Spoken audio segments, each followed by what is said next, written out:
The Forgotten Bag.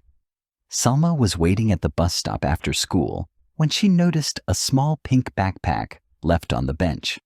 She looked around, but no one seemed to be missing it. Curious, she opened the front pocket. Inside, she found a notebook, some snacks, and a school ID. The bag belonged to a younger girl named Sarah. Salma didn't want the bag to be lost forever, so she walked to the nearby primary school, written on the ID, and asked at the front desk. The receptionist smiled. "Oh, thank you. Sarah has been very upset. Her mom just called looking for it."